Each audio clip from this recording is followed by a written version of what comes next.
जैसा दूसरा पक्षी नहीं है, नहीं है, नहीं बाज जैसा समझे है ही नहीं दूसरा। असली बाज साला यहाँ से हिरण को उठा ले जाए जमीन पर से, बाज। लेकिन एक पक्षी बाज बनता कैसे है, ये जानना चाहते हो? क्योंकि एक पक्षी से बाज बनने की यात्रा अगर पता चल गई तो एक नॉर्मल डिस्ट्रीब्यूटर से ब्रांड डिस्ट्रीब्यूटर बनने का रास्ता क्लियर हो जाएगा। कैसे बनता है एक पक्षी बाज? अकेला उड़ता है साला, कोई कीकड़ी चीकड़ी चिड़ी कमेडी कागली के साथ नहीं उड़ता। आलू चालू पालू के साथ नहीं उड़ता रे। ब्रांड बनना है तो चोटू नातू के साथ अगर जिंदगी बिताई कभी ब्रांड नहीं बन पाओगे। ये बाज या तो बाज के साथ उड़ता है या अकेला उड़ता है। ये चिड़ी फिड़ी के साथ नहीं उड़ता, कौवे के साथ नहीं उड़ता, अरे कमेडी उमेडी के साथ नहीं उड़ता। उसका नाम बाज है, इसलिए वो ब्रांड बनता है। इस लाइन से क्या सीख के खुद बताओ। जिनके साथ आप रहोगे या तो वो साला आपको कमेडी बना के छोड़ेंगे, अगर आप बाजों के साथ रहोगे तो आप बाज बनोगे भाई, बाज बनोगे। तो बताओ आज के बाद ईगल्स के साथ रहोगे जिनकी ऊंची उड़ान है रे, जो तहलका मचा देते हैं। मैंने बात से पहला लेसन सीखा, उसे परवाह नहीं होती मेरे साथ कोई आएगा कि नहीं। एक आदमी जब इस बिजनेस को शुरुआत करता है तो पहले चाचा बुआ फूफा से पूछता है, मैं अपने आप को फना करने जा रहा हूँ, कोई आएगा मेरे साथ, आएगा? पहले बाराती तैयार करता है। आज तक पूरी दुनिया में कोई आपने ऐसा दूल्हा देखा जो अकेला ही जा रहा है, बाराती पीछे नहीं? ऐसा कभी नहीं हुआ। और अगर वो पूछने जाए कि अरे भाई तुम्हारे को जून में टाइम है, रोकेंगे नहीं। जुलाई में, अरे कि नवंबर में कि नहीं, ऐसे पूछता रहेगा तो रंडवा घूमता रहेगा। पूछ के मत जा तो सिर्फ तारीख डाल, तेरे पीछे बारातियों की फौज खड़ी होगी। ये ईगल वैसा ही है, ये ईगल वैसा ही है, ये उड़ता है अकेला, या तो बाज के साथ या अकेला। ये चिड़ी कागली के साथ नहीं उड़ता, ये तमंचों के साथ नहीं उड़ता। ये लाइन पढ़ने के बाद मैंने कहा यार तू क्यों ग्रोथ किया तेरे धंधे में? तुझे पूरा गांव खींच रहा था, तुझे पूरे लोग खींच रहे थे। पिछले 15 साल की हिस्ट्री में मुझे दुनिया की कई नेगेटिव फोर्स ने पीछे खींचने की कोशिश की, लेकिन मुझे जब ये पता चला कि बाज को भी सारी दुनिया खींचने की कोशिश करती है, लेकिन तू अपने धंधे में बाज बन, तू ईगल बन, तुझे ब्रांड बनना है। ईगल की पहली खूबी, ईगल की दूसरी खूबी। One Meghalodic, please. One large fries and one McDonald's.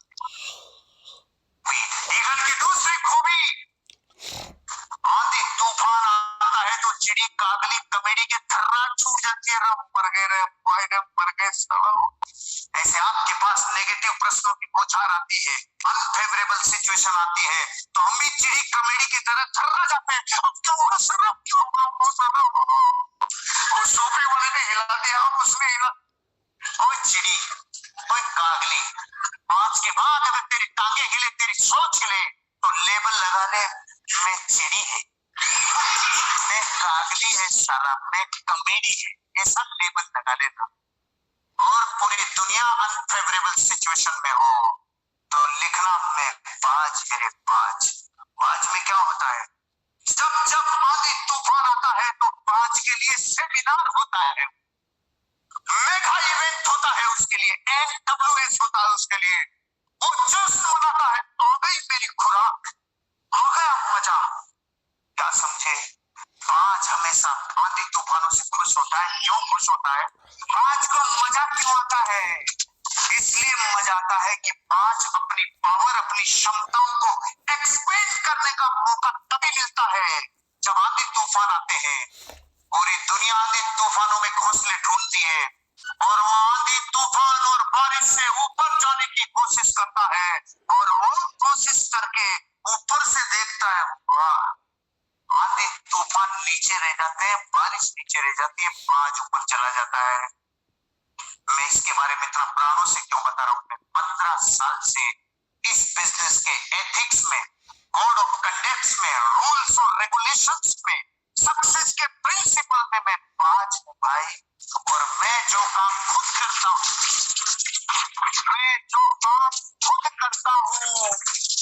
मां कसम, मेरे प्राणों की कसम, मैं वो ही बताता हूँ। मैं वो कभी नहीं बताता जो मैं नहीं कर पाता या मैं नहीं करता। मैं बाज हूं भाई। और आपको भी कह रहा हूं, अगर एक गांव में पहाड़ों में पैदा हुआ लड़का साला बाज बन के अपनी इंडस्ट्री में जा सकता है, तो दरवाजे सबके लिए खुले हैं। ये बिजनेस आपकी जिंदगी में बहुत बड़ा अचीवमेंट करेगा। बाज बनना होगा। बाज की दूसरी खूबी, आंधी तूफानों से उसको रोमांच मिलता है। आंधी तूफान उसके लिए आरटीपी है, आंधी तूफान उसके लिए मेगा इवेंट है, उसके लिए वो कॉन्क्लेव है, उसके लिए योद्धा कॉन्क्लेव, उसको मजा आता, उसकी खुराक है। जब जब आपकी जिंदगी में आंधी तूफान आए, चिड़ी कमेडी कागले नहीं बनता। याद दिलाना अपने आप को, आप बाज हो और बाज उससे ऊपर उठता है। क्यों बना है ईगल ब्रांड? क्योंकि वो कोमल घास घोंसले में नहीं छोड़ता रे। चिड़ी कमेडी कागले जानते नहीं? इनके जब बच्चे होते हैं ना छोटे, तो ये कोमल घास लाते, कोमल से कोमल, अच्छी से अच्छी अमेरिकन दूध उठा के लाती है चिड़िया। मेरा बच्चा कोमल है, मेरा बच्चा कोमल है। बाज कहता है साले के नीचे कांटे लगा के रखता है, क्योंकि ये चिड़ी नहीं है, ये बाज का बच्चा है। इसकी एंट्री भयानक होनी चाहिए, उसकी एंट्री कोमल घास पे नहीं होती। इसलिए ईगल है वो। ईगल अपने बच्चे को जन्म देते टाइम जब वो बाहर निकलते हैं, नीचे कठोर घास रहती है। हर पक्षी अपने बच्चे को जन्म देते टाइम कोमल घास लाता है, इसलिए वो लोग नॉर्मल पक्षी। और ये कोमल घास का एक भी दिन का गलती से आ जाए, फेंक देता है निकाल के। मैं अपने आप को बाज बोल रहा हूँ इतने लोगों के सामने। मैंने बच्चों के लिए कोमल घास नहीं बिछाई, मैंने सरों की लाल कर दी, क्योंकि मेरी भी हुई थी, बापू की भी हुई थी। लाल जिसकी होती है ना, वही लाल एक दिन माँ बाप की रक्षा करता है, जिसकी लाल होती है वही असली लाल करता है। कोमल घास नहीं गई। इस धंधे को करते टाइम हमेशा दो सिचुएशन आएगी, एक अच्छा, एक कोमल रास्ता, आसान रास्ता, एक मुश्किल रास्ता। 95% लोग कोमल रास्ता, आसान रास्ता चुनते हैं। मैंने आसान रास्ता कभी नहीं चुना, टफ चुना। टफ टफ टफ, तो टफ बन गया, टफ बन गया। टफ खाता हूँ, हर कुछ नहीं खाता, टफ खाता हूँ। हर कहीं नहीं सोता, टफ जगह सोता हूँ। टफ हर कुछ एक्सेप्ट नहीं करता, टफ एक्सेप्ट करता हूँ भाई। टफ मतलब टफ। जिंदगी में निर्णय भी टफ लेता हूँ, टफ डिसीजन लेता हूँ। आपको बनना है अगर अपनी इंडस्ट्री का बाज, कोमल घास के तिनकों पे नहीं चलना। जिंदगी बहुत संघर्षशील है, टफ बनना होगा। और ये ब्रांड क्यों बनता है? ये मरे हुए जानवरों को कभी नहीं खाता। ये ईगल है भाई, ईगल है। ये मरे हुए जानवरों को नहीं खाता। मरा हुआ का मतलब जो अतीत हो गया, जो सिमट लिया रे, जो साला पीछे छूट गया रे, ये पीछे छूटे हुए को देखता नहीं। और मानव जाति 95% आबादी अतीत को देख देख के रोती है। मेरा अतीत, मेरा अतीत, मेरा अतीत मेरे पीछे सोता ऐसे। उड़ा दे अपने अतीत को, अगर तुझे वो पॉजिटिव वाइब्रेशन नहीं देता है तो भाई।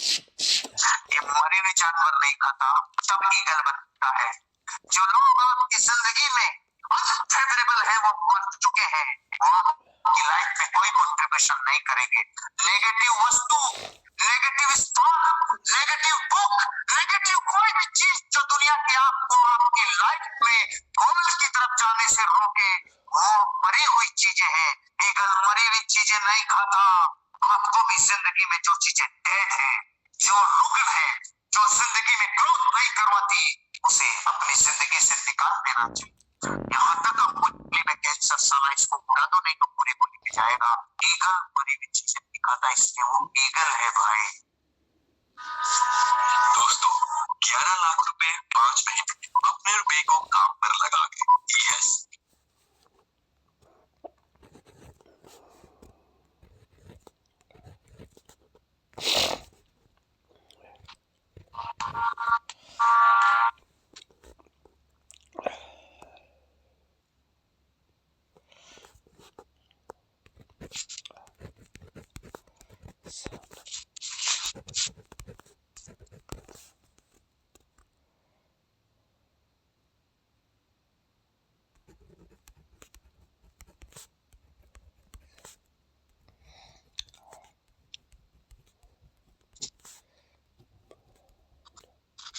All leaders good morning.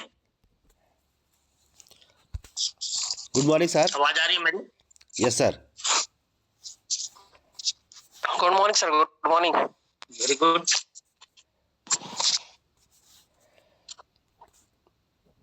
आज हमारे बीच में 18 पार्टिसिपेंट है। सभी को गुड मॉर्निंग और thank you. Sir good morning. सभी लोग अनम्यूट है, अपने लिए एक जबरदस्त ताली। Good morning sir. Good morning. Good morning sir. Good morning.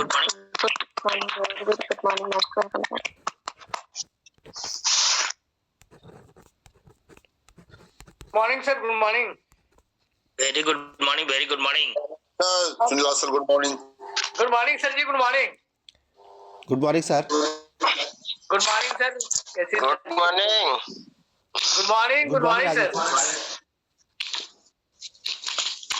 Kesari sir good morning. Good morning sir.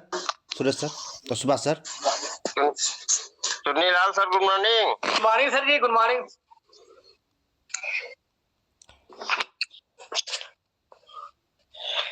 Channel में जितने साथी लोग हैं सभी को good morning. Morning. Good morning. Morning. Good morning. Good morning good morning. Subhash sir ji. Good morning sir. एक आदमी कम है, 20 तो हो जाए, 19 से लोग। Good morning sir. हो गए सर। 20 हो गया। Good morning sir. Good morning. Yes, yes. Good morning sir. Good morning हो गया। सुभाष सर जी। आज गुड का मॉर्निंग चैप्टर सर। है दोस्तों good morning. Good morning sir. Good morning बोले तो गुड मॉर्निंग। Good morning. आज का चैप्टर है हमें क्या रोक रहा है। हमें क्या रोक रहा है।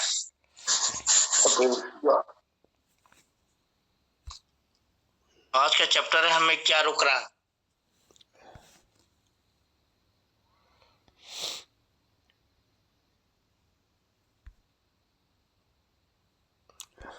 What is holding us back? क्या होगा अगर हम अपनी गाड़ी चला रहे हों और ब्रेक लगी हो? क्या यह अक्ल की बात होगी? और हमारी गाड़ी को क्या होगा? वह कभी भी पूरी रफ्तार से नहीं चल पाएगी क्योंकि ब्रेक रुकावट बनेगी। कार बहुत ज्यादा गर्म होकर खराब हो जाएगी और अगर वह खराब नहीं होगी तो इंजन को नुकसान पहुंचेगा।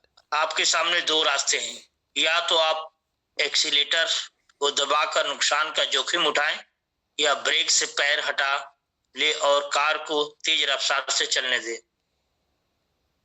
यही बात जिंदगी पर भी खरी उतरती है क्योंकि हम जीवन की गाड़ी भावनाओं के ब्रेक के साथ चलाते हैं। भावनाएं बहुत लोगों को जीवन में आगे नहीं बढ़ने देती। ये ब्रेक या रुकावट कौन से हैं? ये वही कारण है जो हमें सफलता प्राप्त करने से रोकती है।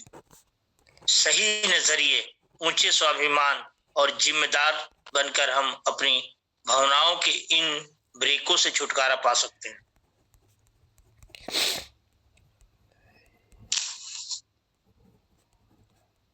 असफलता के कारण हम बेहतरी क्यों नहीं हासिल कर पाते?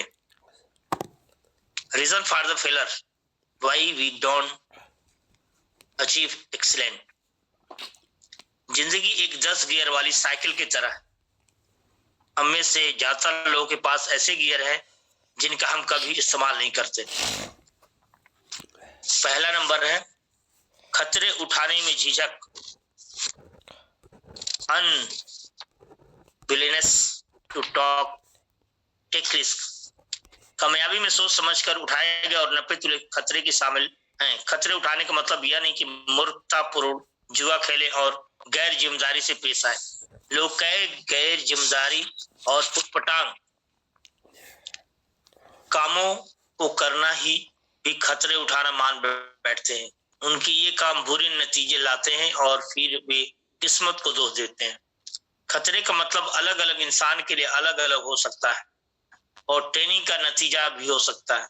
एक तजुर्बेकार और एक नए सीखने वाले दोनों ही पहाड़ पर चढ़ने वालों के लिए पहाड़ पर चढ़ना खतरों से भरा है, लेकिन तजुर्बेकार पहाड़ पर चढ़ने वाले के लिए यह गैर जिम्मेदारी से भरा खतरा नहीं है।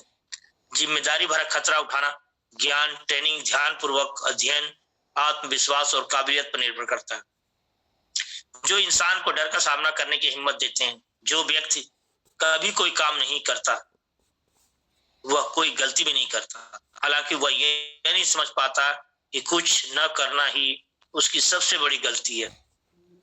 फैसला न करने के कारण कई मौके खो जाते हैं, इसकी आदत पड़ जाती है और यह आदत एक दूसरे के में फैलती है। खतरे तो उठाएं मगर जुआ न खेले। खतरा उठाने वाले अपने आंख कान खुले रख देते हैं, जबकि जुआरी अंधेरे में तीर चलाते हैं। एक बार एक किसान से किसी ने पूछा कि क्या उसने इस बार गेहूं बोया है? किसान ने जवाब दिया, नहीं, मुझे डर था कि शायद बारिश नहीं होगी। फिर उस आदमी ने पूछा, क्या तुमने मक्का बोई है? किसान बोला, नहीं, मुझे डर था कि कीड़े मक्का न खा जाए। फिर उस आदमी ने पूछा, तो तुमने बोया क्या है? किसान ने कहा, कुछ भी नहीं, मैंने कोई खतरे या रिस्क उठाया ही नहीं।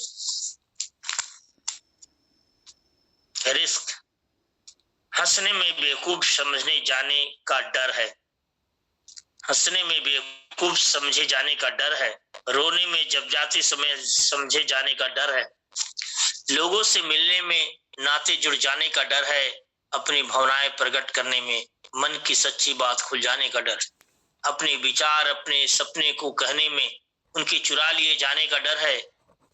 किसी को प्रेम करने पर बदले में प्रेम न पाने का डर है। जीने में मरने का डर है। आशा में निराशा का डर है। कोशिश करने में असफलता का डर है। लेकिन खतरे जरूर उठाए जाने चाहिए, क्योंकि जिंदगी में खतरे न उठाना सबसे बड़ा खतरा है। जो शख्स खतरे नहीं उठाता वह न तो कुछ करता है, न कुछ कर पाता है और न ही कुछ बनता है। वे जिंदगी में दुख दर्द से तो बच सकते हैं, लेकिन वे सीखने, महसूस करने, बदलाव लाने, आगे बढ़ने, प्रेम करने और जीवन जीने को सीख ही नहीं पाते। अपने नजरिया की जंजीरों में बंधकर गुलाम बन जाते हैं और अपनी आजादी खो देते हैं। सिर्फ खतरे उठाने वाला इंसान इस सही मायने में आजाद है।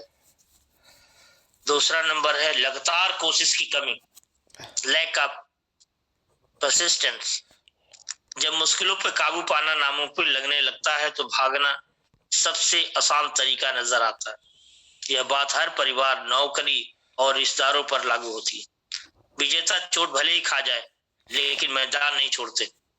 हम सभी को हार का सामना करना पड़ता है। हार जाने का मतलब यह नहीं कि हम असफल हैं। ज्यादातर लोग ज्ञान और प्रतिभा की कमी से नहीं हारते, बल्कि वे इसलिए हार जाते हैं क्योंकि मैदान नहीं छोड़ देते हैं। सफलता का रहस्य दो बातों में छिपा हुआ, लगातार कोशिश और विरोध। जो करना चाहिए उसकी लगातार कोशिश करो और डटे रहो, और जो न करने की चीज है उसका विरोध करो। कोई आदमी इसलिए हीरो नहीं होता कि वह किसी और से ज्यादा बहादुर है, बल्कि इसलिए होता है क्योंकि वह अपनी बहादुरी दूसरों की तुलना में 10 मिनट ज्यादा दिखाता है। तुरंत इच्छा पूर्ति, इंस्टेंट ग्रेटिफिकेशन। हम अभी की सोचते हैं, दूर की नहीं। यह एक सीमित नजरिया है। हम तुरंत इच्छा पूर्ति के दौर में जी रहे हैं। आजकल हर मर्ज की दवा है, जगाने से लेकर सुलाने तक की। लोग अपनी हर समस्या का छटपट उपाय ढूंढने की कोशिश में चाहते हैं कि एक गोली खाएं और समस्या दूर हो जाए। जब लोग रातों रात अमीर बनना चाहते हैं, तब वे गलत रास्ते अपनाते हैं और अपने जमीन को बेच देते हैं। रातों रात अमीर बनने की चाहत ने ही लॉटरी के व्यवसाय को इतना बढ़ावा दिया है। याद रहे कि तुरंत इच्छा पूर्ति कुछ पल के लिए आनंद के बारे में सोचती है, नतीजों के बारे में नहीं। वर्तमान पीढ़ी एक अच्छा भोजन उसे मानती है जिसको खाने से वजन 5 पाउंड घट जाए। ये ऐसे लोग हैं जिन्हें जन्मदिन तो ज्यादा नहीं चाहिए, मगर तोहफे ज्यादा चाहिए होते। प्राथमिकताओं की कमी, लैक ऑफ प्रायोरिटीज। लोग ऐसी बातों में तब्दील कर देते हैं जहां उन्हें नहीं करनी चाहिए। उदाहरण के तौर पर वे रिश्तों में स्नेह और समय के बजाय रुपया, पैसा और तोहफे देने की कोशिश करते हैं। कुछ लोग अपनी गैर मजबूती की कीमत अपने जीवन साथी और बच्चों के लिए तोहफे खरीद कर चुकाते हैं।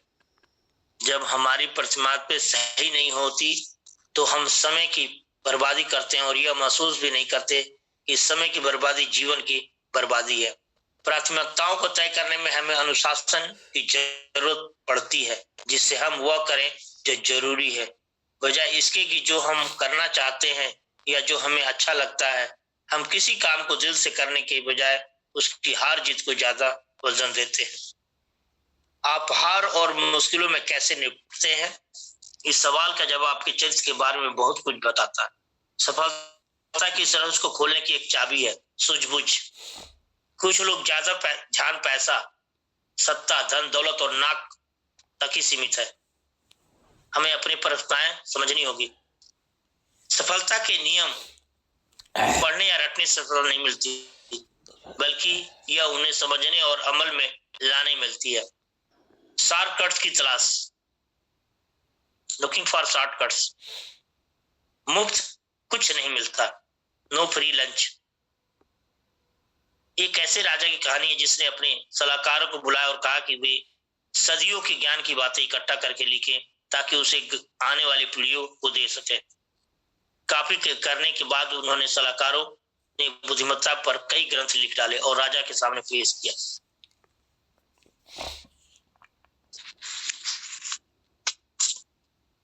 राजा ने अपने सलाहकारों से कहा कि ये इतने लंबे हैं कि लोग पढ़ नहीं पाएंगे, इसलिए इन्हें छोटा करना पड़ेगा। सलाहकार ने फिर मेहनत की और सिर्फ एक ग्रंथ बना कर ले आए।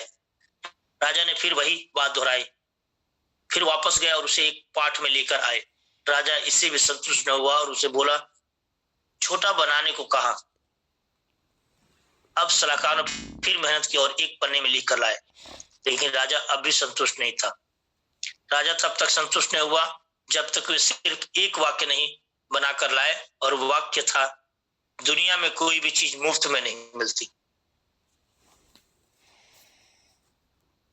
एक वर्ड था, दुनिया में कोई भी चीज मुफ्त में नहीं मिलती। बहुत लोग मुफ्त में चाहते हैं, लेकिन मुफ्त में तो कुछ भी आपको नहीं मिलता। दुनिया में कोई भी चीज मुफ्त में नहीं मिलती। जब हवा हम मुंह से छोड़ते हैं तभी हम मुंह से हवा ले सकते हैं। हर संस्था और समाज में कुछ मुफ्त खोर होते हैं। ये वही लोग हैं जो बिना कोई कीमत चुकाए फायदा उठाना चाहते हैं। इन्हें मुफ्त के माल की तलाश रहती है। कभी न कभी हम सभी किसी न किसी रूप में मुफ्तखोरी के गुनाहगार होते हैं। अक्सर ऐसा कंपनियां और संस्थाओं में देखा जाता है कि ज्यादातर सदस्य खुद तो कुछ काम नहीं करते, लेकिन काम करने वाले लोगों की कोशिश और मेहनत का पूरा फायदा उठाना चाहते हैं। आसान लगने वाला रास्ता वास्तव में मुश्किल भी हो सकता है। The easier way may actually be the tired way। एक बार जंगल में एक लाख चिड़िया गाना गा रही थी। तभी एक आदमी वहां कीड़ों से भरा बक्सा लेकर आया। लार्क ने उसे रोका और पूछा, तुम्हारे बक्से में क्या है और तुम कहां जा रहे हो? आदमी ने जवाब दिया कि इसमें कीड़े हैं और वह बाजार में इनको बदले में पंख खरीदने जा रहा। लार्क ने कहा, मेरे बहुत से पंख हैं, मैं तुम्हें एक पंख दूंगी, इससे मुझे कीड़ों की तलाश में भटकना नहीं पड़ेगा। किसान ने लार्क को कीड़े दे दिए और बदले में लार्क ने एक पंख तोड़कर उसे दे दिया। अगले दिन भी वैसा ही हुआ और यह सिलसिला चलता रहा। फिर एक दिन ऐसा आया कि चिड़िया के शरीर पर एक भी पंख नहीं बचा। अब न तो वह उड़ सकती थी और न ही कीड़े पकड़ सकती थी। वह बदसूरत दिखने वाली लगी और उसने गाना छोड़ दिया और जल्दी ही मर गई। इस कहानी से क्या सबक मिलता है? सबक बहुत साफ है। जो चिड़िया को सबसे आसान लगा था, वही उसके लिए सबसे मुश्किल रास्ता बन गया था। क्या यही हमारे जीवन पर लागू नहीं होता? कई बार हम लोग आसान रास्ता ढूंढते हैं, लेकिन अंत में पाते हैं कि वही रास्ता सबसे मुश्किल है। हारने वाले तुरंत उपाय की तलाश में रहते हैं। अपने बगीचे में जंगली घास फूल निकालने के दो तरीके हैं, आसान रास्ता और थोड़ा मुश्किल रास्ता। आसान रास्ता तो यह है कि घास काटने वाली मशीन चला दीजिए, जिससे बगीचा कुछ देर के लिए अच्छा दिखने लगता है, मगर यह अस्थायी उपाय नहीं है। कुछ समय बाद जंगली घास फूस फिर से बढ़ जाती है। मगर थोड़ा मुश्किल रास्ता यह होगा कि घुटनों के बल बैठकर अपने हाथों से जंगली घास फूस को जड़ से उखाड़ दिया जाए। यह तकलीफ दे और समय दे लेने वाला हो सकता है, मगर ऐसा करने पर इसे लंबे समय के लिए छुटकारा मिल जाएगा। पहला रास्ता आसान था, लेकिन समस्या बनी रही। दूसरा रास्ता आसान तो नहीं था, लेकिन उसने समस्या को जड़ से मिटा दिया। समस्या के तह में जाना, उसे जड़ से निकालना ही सही रास्ता है। यही बात जीवन में हमारे नजरिए पर लागू होती है। कुछ लोग कड़वाहट और उदासी को फैलाते हैं और उनका यह नजरिया जिंदगी के हर पहलू में उभरता रहता है। आज लोगों के साथ मुश्किल यह है कि वे हर समस्या का हल तुरंत चाहते हैं। वे हर काम मिनटों में निपटाना चाहते हैं। वे इंस्टेंट कॉफी की तरह इंस्टेंट खुशी भी पाना चाहते हैं, मगर हर चीज का जवाब इंस्टेंट नहीं है। और यही नजरिया मायूसी की ओर ले जाते हैं। मेरी आवाज आ रही है? Yes sir. Thank you. आ रही स्वार्थ और लालच वे व्यक्ति हो सकते हैं जो एक दूसरे के साथ और अपने ग्राहकों के साथ स्वार्थी रवैया अपनाते हैं। उन्हें अपनी तरक्की की बात सोचने का अधिकार नहीं है। ऐसे लोगों का रवैया दूसरों का भला सोचे बगैर अपनी जिम्मेदारी दूसरों पर डालने वाला होता है। लालच का अंत नहीं है। जरूरतें पूरी की जा सकती है, किंतु लालच नहीं। यह हमारी आत्मा को कैंसर की तरह जकड़ लेता है। यह हमारे रिश्तों को तोड़ देता है। हम अपने लालच को कैसे पहचान सकते हैं? खुद से इन 3 सवालों को पूछकर, क्या इसे पाने की मेरी औकात है? क्या मुझे सचमुच इसकी जरूरत है? अगर वह मुझे मिल भी जाए तो क्या मुझे दिल और दिमाग की शांति मिल जाएगी? स्वाभिमान की कमी के से लालच पैदा होता है और झूठ, घमंड, दिखावा और बनावटी और रीस या बराबरी करने की आदत के रूप में दिखाई देता है। लालच से बचने का सीधा उपाय है कि हम अपनी चादर से बाहर पैर न फैलाएं और संतुष्ट रहें। संतुष्ट रहने के मतलब बिल्कुल नहीं है कि महत्वाकांक्षा ही ना हो। इसका अंत कहाँ है? Where does it end? यह एक दौलतमंद किसान की कहानी है, जिसे यह कहा गया कि वह एक दिन में जितनी जमीन पर हल चलाएगा वह सब उसकी हो जाएगी, बशर्ते कि शुरुआत से पहले शुरुआत की जगह पर आ जाए। इसमें लिखा था कि यह एक दौलतमंद किसान की कहानी है, जिसे यह कहा गया कि वह एक दिन में जितनी जमीन पर चलेगा वह सब उसकी हो जाएगी, बशर्ते कि यह सूर्यास्त से पहल शुरुआत की जगह पर आ जाए। ज्यादा से ज्यादा जमीन पाने के लिए वह किसान सुबह तड़के ही निकल पड़ा और खूब तेज चलने लगा। थकान के बावजूद भी वह चलता रहा, क्योंकि जीवन में ज्यादा धन प्राप्ति की एक बार मिले सुनहरे मौके को वह खोना नहीं चाहता था। जब दिन ढलने लगा तो अचानक उसे शर्त याद आई कि सूरज डूबने से पहले उससे शुरुआत की जगह पर पहुंचना है। लालच में वह बहुत दूर चला गया था। सूरज डूबते सूरज तक नजर रखते हुए उसने तेजी से वापस आना शुरू किया। शाम जैसे जैसे करीब आती जा रही थी वह और तेज दौड़ रहा था।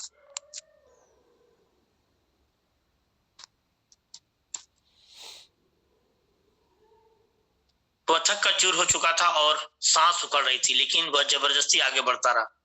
शुरुआत की जगह पहुंचते ही पछाड़ खाकर गिर पड़ा और मर गया।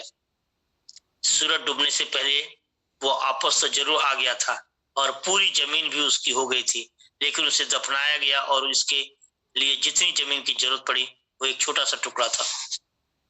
इस कहानी में एक बहुत बड़ी गहरी सच्चाई और सबक छिपा हुआ। किसान चाहे अमीर था या गरीब, इसका इतना महत्व नहीं है, क्योंकि कोई भी लालची इंसान उस किसान की जगह होता तो उसका भी यही हश्र होना था। दृढ़ विश्वास की कमी, लैक ऑफ कन्विक्शन। दृढ़ विश्वास की कमी वाले लोग बीच का रास्ता अपनाते हैं। और बताइए कि सड़क के बीच का रास्ता अपनाने वालों को क्या हाल होता है, वे कुचले जाते हैं। दृढ़ विश्वास की कमी वाले लोग किसी वसूल पर नहीं टिकते। साहस और आत्मविश्वास की कमी की वजह से दूसरों के साथ चलते हैं उनकी स्वीकृति पाने के लिए। वे दूसरों की नजर में अच्छा बने रहने के लिए जानते हुए भी वह गलत काम है वह फिर भी करते हैं, और वे झुंड में एक भेड़ की तरह होते हैं। कुछ लोग अपने को दूसरों से अच्छा समझते हैं क्योंकि गलत काम का समर्थन नहीं करते, मगर उनमें इसका विरोध करने का साहस और आत्मविश्वास भी नहीं होता।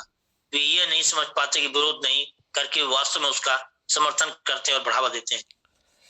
सफलता पाने के रहस्यों में एक यह भी है कि किसी चीज का विरोध होने के बजाय किसी चीज का समर्थक बनिए। इस तरह समस्या का हिस्सा बनने के बजाय आप उसके समाधान का हिस्सा बन जाते हैं। अटल होने के लिए दृढ़ विश्वास की जरूरत है। दृढ़ विश्वास आस्था से उपजता है। आस्था के बिना किया गया काम एक भ्रम या सपने की तरह है। आस्था चमत्कार का इंतजार नहीं करती बल्कि उसे साकार बनाती है। अगर आप सोचते हैं कि आप कर सकते हैं या आप यह सोचते हैं कि आप नहीं कर सकते, तो आप दोनों की तरफ ठीक है। हम सब जिंदगी में दुख के पल होते हैं। हम सभी गिरते हैं और चोट लगती है। हम सभी की जिंदगी में ऐसे क्षण आते हैं जब हमारा आत्मविश्वास डगमगाने लगता है और हमें अपने पर रहम आता है। लेकिन फिर भी यह जरूरी है कि आप अपनी भावनाओं पर काबू पाएं और अपनी आस्था को बनाए रखें। दुनिया में 3 तरह के लोग होते हैं। वे लोग जो कुछ करते हैं, वे लोग जो कुछ होते हुए देखते हैं, लोग जो यह सोच कर हैरान होते कि हुआ क्या। आप इनमें से किस वर्ग में आते हैं? कुदरत के उसूलों को न समझने की कमी। सफलता वसूलों का नाम है और ये असूल कुदरत के हैं। बदलाव कुदरत का उसूल है। हम यहाँ तो आगे बढ़ रहे हैं या पीछे हट रहे हैं। हम यहाँ तो काम बना रहे हैं या काम बिगाड़ रहे हैं। कुछ भी अस्थायी नहीं रहता। एक बीज को अगर जमीन में उगने के लिए न बोया जाए तो वह सड़ जाएगा। बदलाव तो होना ही है और होता ही रहेगा, चाहे आप पसंद करें या ना करें। हर तरक्की एक बदलाव है, लेकिन हर बदलाव एक तरक्की नहीं है। हमें हर बदलाव को परखना चाहिए और तभी भी स्वीकार करना चाहिए जो हमारे लिए उपयोगी हो। बिना जांचे परखे कुछ भी स्वीकार कर लेना ढीला व्यवहार, आत्मविश्वास की कमी और आत्मसम्मान की कमी को दिखाता है। परंपरा के बारे में बहुत कुछ कहा जा सकता है। सिर्फ बढ़ने के लिए ही बढ़ना कैंसर की बीमारी की फिलॉसफी है। यह गलत रूप से चारों ओर फैलता है। इस बढ़ने को बर्बादी कहते हैं। सही अर्थों में तरक्की वही है जो सही दिशा में होती है, वरना यह तरक्की नहीं बल्कि सर्वनाश है। सफलता किस्मत का नहीं बल्कि असूलों का नाम है। वजह और नतीजे असूल। सफल होने के लिए हमें वजह और नतीजे के असूलों को समझना और क्रिया एक्शन और प्रतिक्रिया रिजल्ट्स के रिश्ते को समझना जरूरी है। हर नतीजे की कोई न कोई वजह होती है। वजह और नतीजे के असूल बीज बोने और फसल काटने के असूलों जैसे ही है। बीज बोने और फसल काटने के असूल 5 बातें बताते हैं। हमें बीज बोने की इच्छा होनी चाहिए। इच्छा की शुरुआत है। हम जो बोते हैं वही काटते हैं। अगर हम आलू बोएंगे तो आलू ही काटेंगे, टमाटर नहीं। फसल काटने के पहले हमें बीज बोना पड़ेगा। काटने से पहले बोने की प्रक्रिया आती है। कुछ पाने से पहले कुछ देना जरूरी है। हमें चूल्हे से आंच तब तक नहीं मिल सकती तक उसमें कोयला फ्यूल न डाला जाए। कुछ लोग हमेशा देने से पहले पाने की ताक में रहते हैं, मगर इस तरह काम नहीं चलता। यह कुदरत का असूल नहीं है। बहुत ऐसे लीडर सब हम लोग जाते हैं फील्ड में तो बोलते हैं कि हमारे पास पैसा नहीं है। ऐसे लोगों को हम कहते हैं कोई बात नहीं। दोस्तों, उनको बताने की जरूरत है कि कुछ पाने से पहले कुछ देना जरूरी है। जब हम एक बीज बोते हैं तो एक ही फल नहीं फलता, बल्कि हमारी पैदावार कई दुगुना हो जाती है। अगर हम सही विचारों के बीज बोएंगे तो हमारी पैदावार भी कई गुना सही होगी, और अगर हम गलत विचारों के बीज बोएंगे तो पैदावार भी कई गुना गलत होगी। फिर भी ऐसा देखा गया कि लोग कुदरत के असूलों के खिलाफ जाते हैं। किसान अच्छी तरह जानता है कि हम बीज बोने और फसल काटने का काम एक दिन में नहीं कर सकते। बोने और काटने के बीच एक निश्चित समय चाहिए होता है। यह भौतिक विज्ञान के नियमों की तरह है। हर क्रिया के लिए समान, इक्वल और विपरीत, अपोजिट प्रतिक्रिया होती है।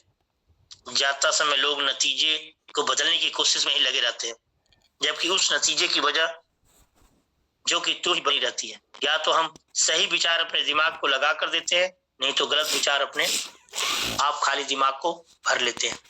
बहुत से पुराने संतों ने वही कहा है जो जेम्स एलन ने अपनी किताब एज ए मैन थिंकेड में कहा है। इंसान का दिमाग बगीचे की तरह है। अगर हम अच्छे बीज बोएंगे तो बगीचा सुंदर होगा, लेकिन अगर हम कुछ भी ना बोए तो भी कुछ ना कुछ पैदा होगा, और वो है जंगली घास फूस।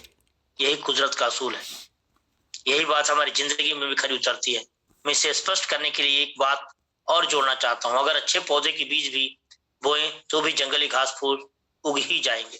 इसलिए जंगली घास फूस निकालने का काम लगातार चलता रहता है। अगर आप एक गिलास में पानी लें और उसे 0 डिग्री से भी कम तापमान में रख दें तो वह जम जाएगा। इसमें कोई आश्चर्य की बात नहीं है। यह तो कुदरत का असूल है। वास्तव में उसका सिर्फ वही नतीजा होगा। हमारी विचार वजह है। आप जैसे विचार का बीज बोते हैं वैसा ही कर्म फलता है। कर्म का फल बीज बोने पर आदत वैसी ही भी फलती है। आदत का विचार बोने पर चरित्र वैसा ही फलता है। चरित्र का बीज बोने पर किस्मत वैसी ही फलती है। इस सब की शुरुआत एक विचार से होती है। आकर्षक के नियम। हम वैसी ही चीजों को अपनी ओर आकर्षित करते हैं जैसे हम हैं, न कि जिन्हें हम चाहते हैं। एक पुरानी कहावत है, चोर चोर मौसेरे भाई, एकदम सच लगती है। गलत सोच वाले लोग खतरनाक होते हैं। वे गलत सोच वाले लोग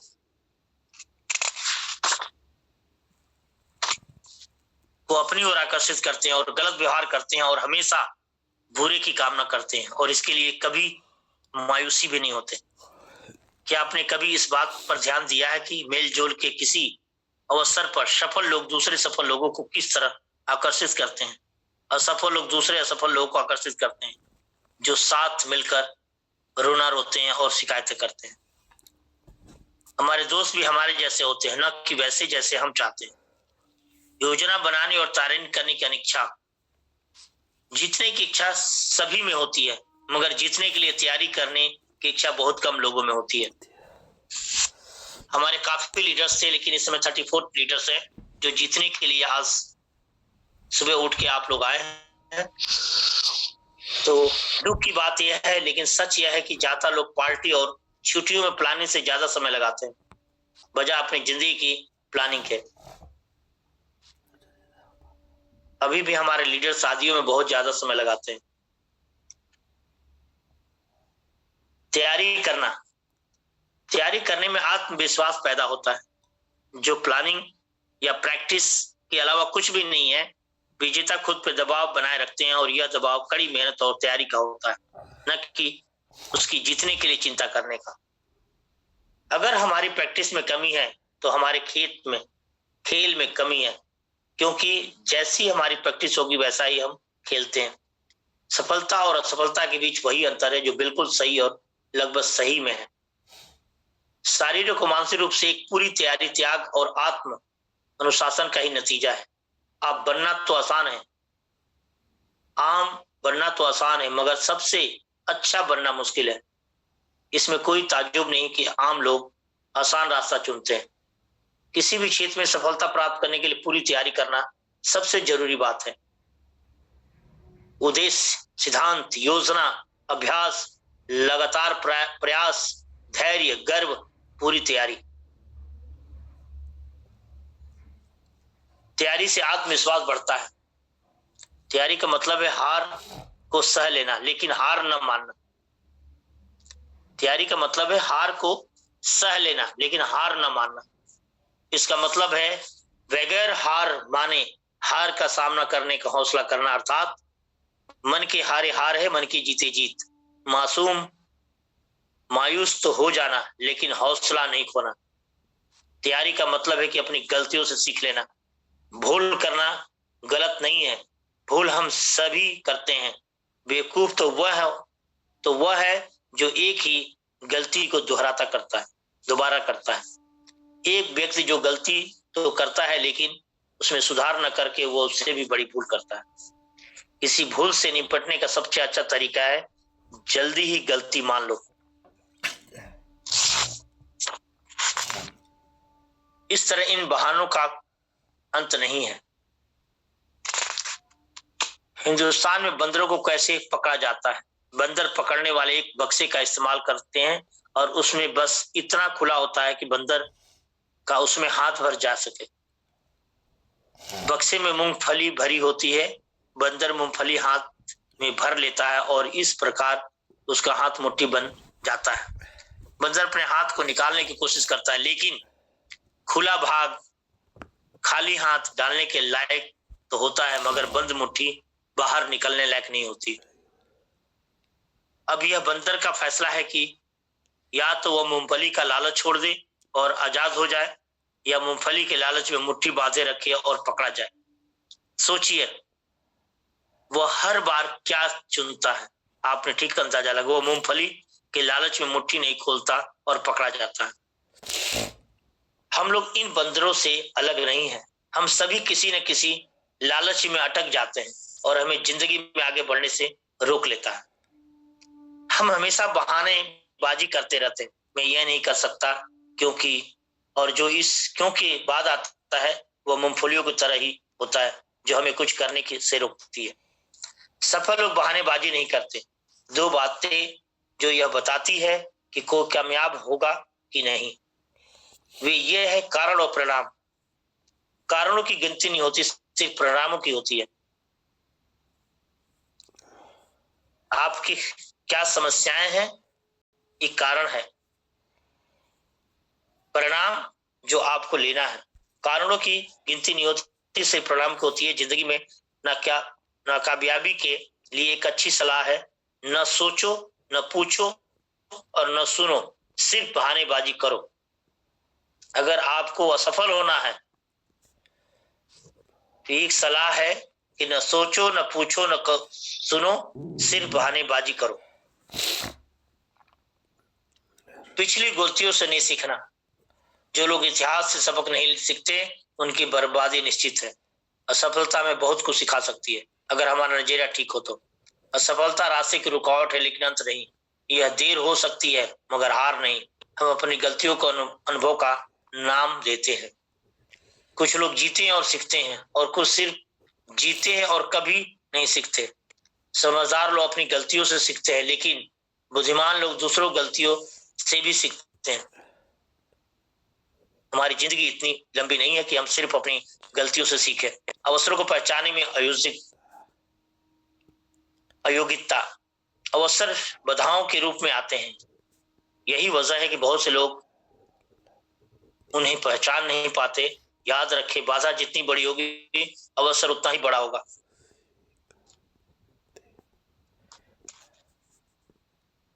तो 52 हो गया है और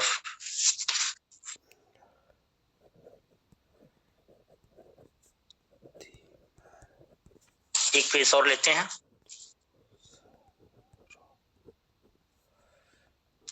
अवसर को पहचाने में अयोग्यता अवसर बाधाओं के रूप में आते हैं। यही वजह कि बहुत से लोग उसमें पहचाने नहीं पाते। याद रखते, बाधा जितनी बड़ी होगी अवसर उतना ही बड़ा होगा।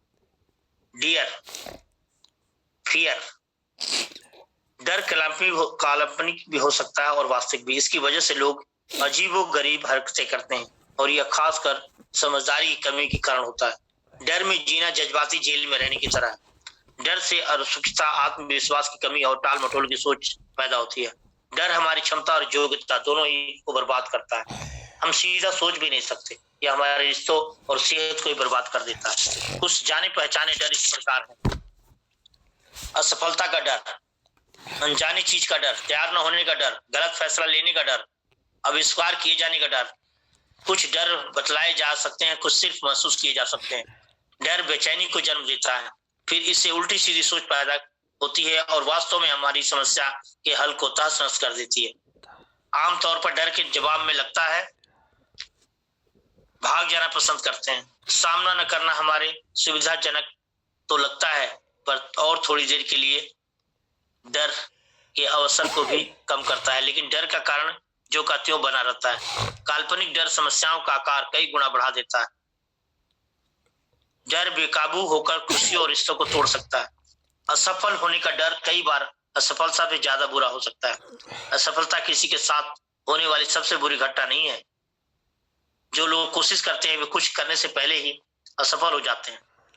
जब छोटे बच्चे चलना सीखते हैं तो उनके बार बार गिरने की असफलता नहीं कहा जा सकता, क्योंकि वे फिर उठ जाते हैं। अगर वे बार बार गिरने से हार मान लेते हैं तो कभी नहीं चल सकेंगे। अपने पांव पर खड़े होकर मरना अपने घुटनों पर डर कर जीने से बेहतर है। प्रतिभा का इस्तेमाल न करने की योग्यता, ability to use talent. Albert Einstein ने एक बार कहा था, मैं सोचता हूं कि मैंने अपनी पूरी जिंदगी में अपने बौद्धिक क्षमता, इंटेलिजेंस कैपेसिटी का सिर्फ 25% ही इस्तेमाल किया। विलियम जेम्स के अनुसार इंसान अपनी क्षमता, पोटेंशियल का सिर्फ 10-12% इस्तेमाल कर पाता है। ज्यादा लोगों की जिंदगी में सबसे दुखद बात है कि कुछ करने की इच्छा दिल में लिए हुए ही मर जाते हैं। वे जिंदा रहकर भी जिंदगी नहीं जी पाते। वे इस्तेमाल की वजह से नहीं बल्कि जंग लगने की वजह से खत्म हो जाते हैं। जंग लगकर खत्म होने के बजाय इस्तेमाल होकर खत्म होना कहीं अच्छा है। जिंदगी में सबसे ज्यादा दुख और मायूसी भरे शब्द यह है कि काश मैंने किया होता।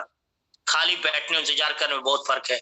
खाली बैठने का मतलब बेकारी और निकम्मा, जबकि धैर्य और इंतजार करना एक सोचा समझा फैसला है। यह एक क्रम है और इसमें लगातार कोशिश और जिंदा शामिल है। किसी एक बुजुर्ग ने पूछा, जिंदगी का सबसे बोझ क्या है? बुजुर्ग ने उदासी से कहा, किसी बोझ का न होना ये सबसे बड़ा बोझ है। तो थैंक यू दोस्तों, नमस्कार, good morning all leaders, good morning. Good morning sir, good morning. एक जबरदस्त ताली सबने ली है। Good morning sir, good morning sir ji के good morning sir, good morning sir, good morning, good morning, good morning, good morning, very very good morning. आज हमारी में 37 पार्टिसिपेंट है और Rajeev ji good morning. Yes sir, good morning. Rajiv sir, good morning. Rajesh sir, good morning sir, good morning. Good morning sir. आपको जीमाजी को मालूम है ना सर? राजीव जी। जैसे sir, good morning. Rajiv sir, good morning. Good morning Anuj sir. Good morning Mukesh sir, good morning. Good morning sir, good morning. Rajiv ji, आप hosting आपकी मालूम है? Yes sir. Very good. आपके चीफ गेस्ट कौन है? Baby ma'am. Morning sir, very very good morning. Good morning ma'am, good morning. Good morning ma'am. तो 4:56 हुआ है। कुछ इंपॉर्टेंट चीजें हम जानने की कोशिश करेंगे। तो ऑल लीडर्स गुड मॉर्निंग। एक सेकंड के लिए मैं सभी को अनम्यूट करता हूं और स्टार्ट करता हूं। Rajiv Kumar ji good morning, Ranjana Verma good morning, Uma Shankar ji good morning, good morning. Kesari ji good morning sir, good morning sir. Mukesh Kumar ji good morning, Rakesh Pal ji good morning, Anshu Kumar Kanpur से good morning, good morning sir, good morning sir, good morning. Nitin Pal ji good morning, Nitin Sharma ji good morning sir, good morning. Good morning sir, good morning. Good morning, अस्सलाम वालेकुम।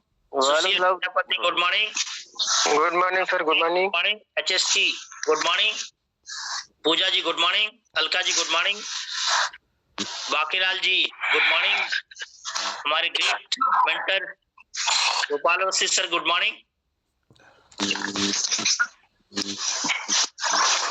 Official Prayagraj good morning, Lalita Rakesh good morning, Manik Chand ji good morning, good morning, Priyanka Patel ji good morning, Ramdhari ji good morning, Ruby Shrivas ji good morning, Harish Shashi Kapoor Kanpur से good morning, Subhash Chandra ji good morning, Suman ji good morning, Sunita Devi ji good morning, Sunita Gautam ji good morning, Surya Bali ji good morning, Sushil Prajapati ji good morning, Vijay Kumar Kesari ji good morning, Oppo A5 2020 good morning, very good, good morning sir.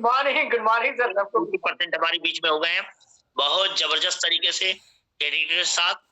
और मैं आपको बहुत खुशखबरी देना चाहता हूं कि इस्तांबुल का टूर आ चुका है और नेशनल टूर भी आ चुका है, इंटरनेशनल और नेशनल टूर भी आ चुका है, और कार भी आपकी आ चुकी है।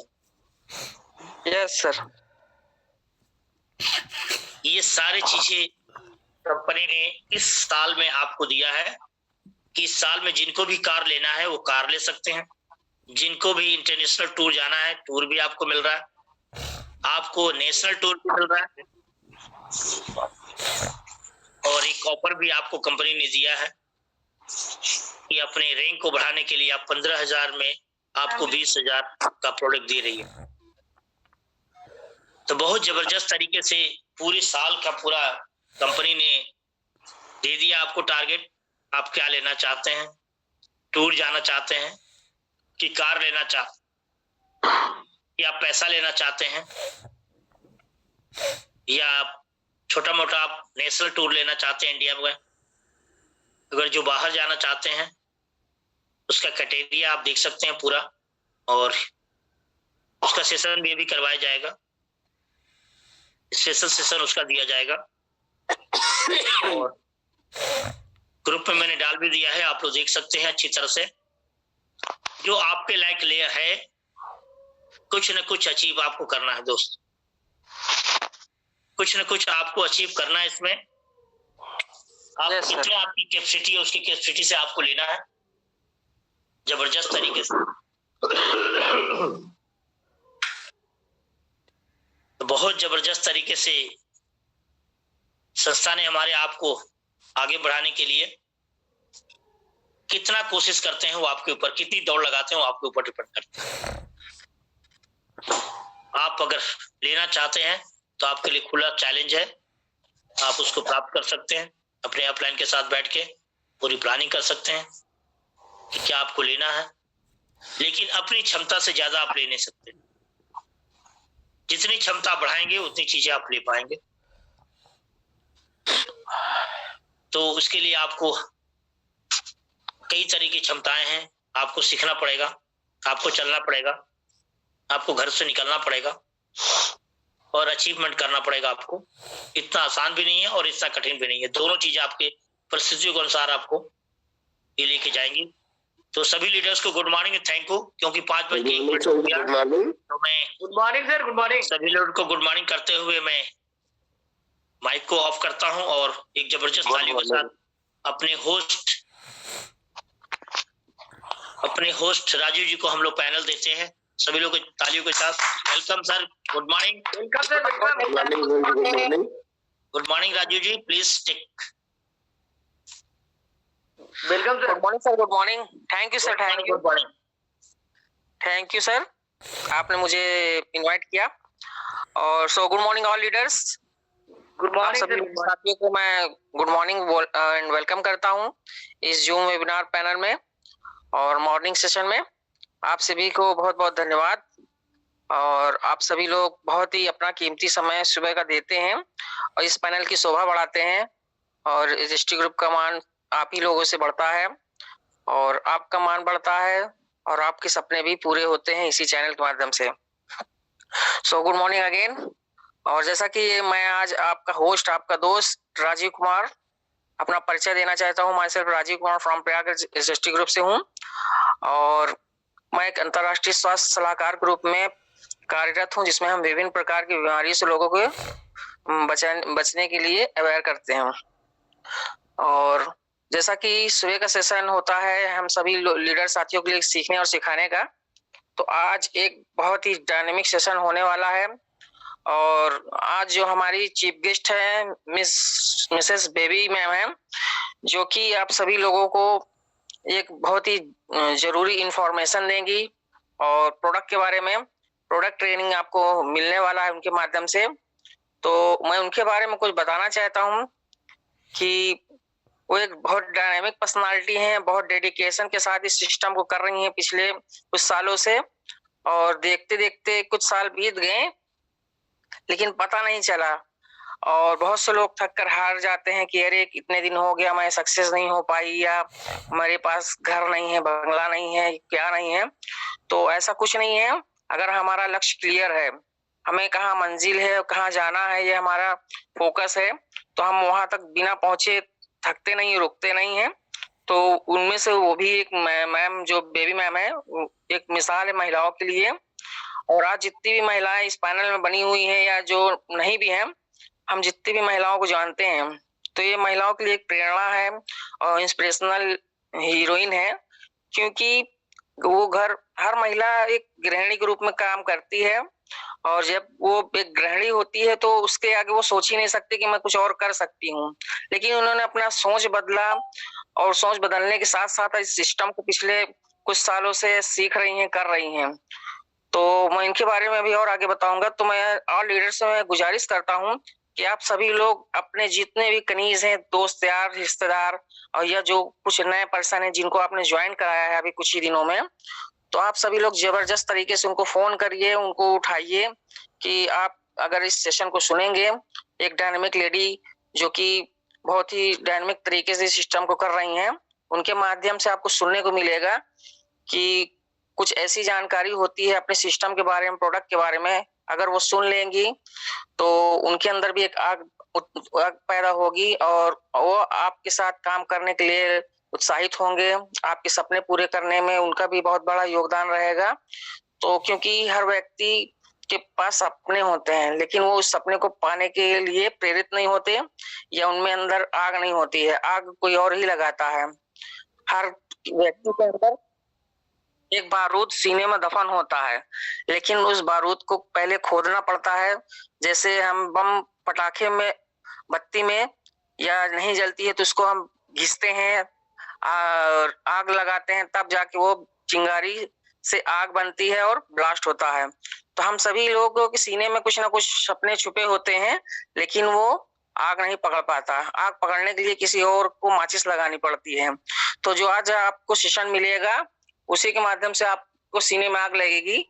और अभी 5:05 हो गए हैं। मैं 2 मिनट बाद उन मैम को इनवाइट करूंगा, जो कि आज बहुत जबरदस्त सेशन उनके माध्यम से हमको मिलने वाला है। तो 47 पार्टिसिपेंट हमारे साथ हो गए हैं। मैं गुजारिश करता हूं आप सभी की इसको 50+ करना है, और जितने ज्यादा लोगों की सेशन सुनेंगे उतने ज्यादा लोगों के जानकारी मिलेगी प्रोडक्ट के बारे में, कि हमारी संस्था कितनी बड़ी है, कितनी यूनिक है, और इसके हर एक प्रोडक्ट कितने मार्वलस रिजल्ट हमको मिलता है। और अगर हम लोग, हर व्यक्ति बीमारी से परेशान है, इन्होंने जो फील्ड में अनुभव लिया है और समाज में जो फील्ड में काम किया है, महिलाओं की एक